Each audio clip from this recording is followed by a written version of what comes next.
આ વર્ષે જોઈએ એવી ઠંડીની શરૂઆત હજુ નથી થઈ. આપણા વડીલો જેમ શુદ્ધ દેશી ભાષામાં કહેતા એ રીતે ખીહરના આગલા કાંધા અને પાછલા કાંધા ન ઠરે તો વરસ સારું ન થાય. એટલે મૂંઝવણ એ છે કે હજુ ઠંડીની શરૂઆત નથી થઈ, એટલે 2026નું ચોમાસું કેવું રહેશે અને ઠંડીની શરૂઆત ક્યારે થશે અને કેવી ઠંડી પડશે, આગામી 7 દિવસ સુધીની હવામાનની શું આગાહી છે તેના વિશે વિશેષ ચર્ચા કરવાની છે. નમસ્કાર, આપનું સ્વાગત છે BS9 TV ન્યૂઝ ઉપર અને હું છું આપની સાથે કાજલ સુવા. 12મી જાન્યુઆરી સુધી ગુજરાતમાં છપ્પરફાડ ઠંડી પડશે, હવામાન વિભાગની આગાહી સામે આવી છે. અમદાવાદ, ગાંધીનગર, રાજકોટ જેવા શહેરોમાં લઘુત્તમ તાપમાન 1 ડિગ્રી ઊંચું રહ્યું છે. ત્યારે આગામી 7 દિવસ ગુજરાતમાં ઠંડી અને વરસાદની સ્થિતિ કેવી રહેશે તે અંગેની હવામાન વિભાગની આગાહી વિશે જો ચર્ચા કરીએ તો ગુજરાતમાં હાલ પડી રહેલી ઠંડીથી 5 દિવસ કોઈ પણ રાહત મળે તેવી આગાહી નથી. ગુજરાતમાં હાલ ઉત્તર પૂર્વથી પૂર્વ તરફના પવનો ફૂંકાઈ રહ્યા છે અને આજે ગુજરાતમાં સૌથી ઓછું લઘુત્તમ તાપમાન નલિયામાં નોંધાયું છે. જો કે અમદાવાદ, ગાંધીનગર, રાજકોટ જેવા શહેરોમાં લઘુત્તમ તાપમાન 1 ડિગ્રી ઊંચું રહ્યું છે. ત્યારે આગામી 7 દિવસ ગુજરાતમાં ઠંડી અને વરસાદની સ્થિતિ કેવી રહેશે તે અંગે હવામાન વિભાગે શું આગાહી કરી છે તેની ચર્ચા કરીએ.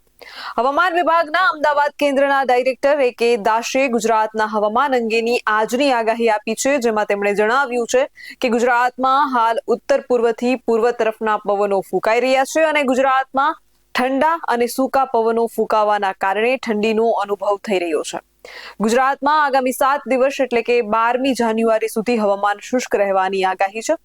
આ સાથે તેમણે જણાવ્યું છે કે ગુજરાતમાં આગામી 5 દિવસ લઘુત્તમ તાપમાનમાં કોઈ મોટો બદલાવ નહીં થાય. 5 દિવસ બાદ લઘુત્તમ તાપમાનમાં 2 થી 3 ડિગ્રી તાપમાનનો ધીરે ધીરે વધારો થઈ શકે છે. હવામાન વિભાગે આપેલા આંકડા પર નજર કરીએ તો ગુજરાતમાં નલિયામાં સૌથી નીચું તાપમાન નોંધાયું છે.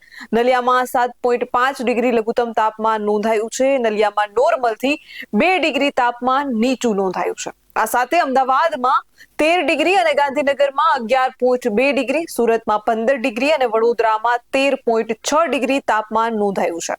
રાજકોટમાં 11.4 ડિગ્રી લઘુત્તમ તાપમાન નોંધાયું છે, જે નોર્મલ કરતા 1 ડિગ્રી નીચું તાપમાન છે.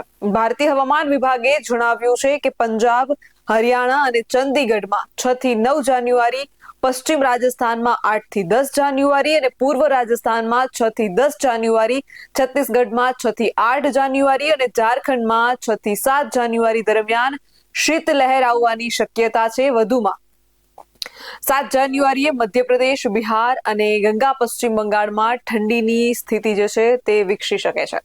એટલે કે ગુજરાતમાં હવે આગામી દિવસોમાં ઠંડી જોવા મળશે.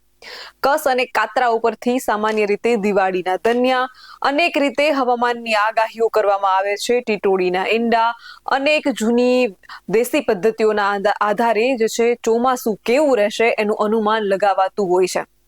ત્યારે આ વર્ષે ઠંડી જેવી પડવી જોઈએ તેવી ડિસેમ્બરમાં અને હજુ જાન્યુઆરી સુધીમાં પડી નથી.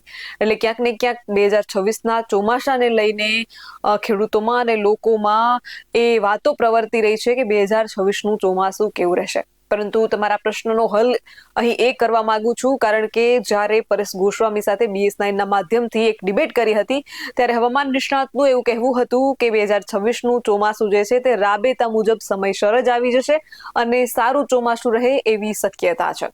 આ વિશે તમારું શું કહેવું છે? ખાસ કરીને જે આપણી કહેવત છે ખીહર એટલે કે મકર સંક્રાંતિના આગલા કાંધા અને પાછલા કાંધા, એટલે કે મકર સંક્રાંતિની આગળના દિવસોની ઠંડી અને પાછળના દિવસોની ઠંડી જેવી પડે એ પ્રમાણે આવનારું વર્ષ ચોમાસું થતું હોય છે.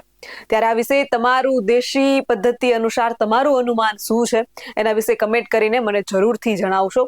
અને આવા જ વધુ અહેવાલ સાથે મળતા રહીશું. તમે અમારી YouTube ચેનલને સબસ્ક્રાઇબ કરવાનું અને અમને Facebook અને Instagram પર ફોલો કરવાનું ચૂકશો નહીં. બાકી અવનવી અપડેટ મેળવવા માટે આપ જોતા રહો BS9 TV ન્યૂઝ. જય જવાન, જય કિસાન.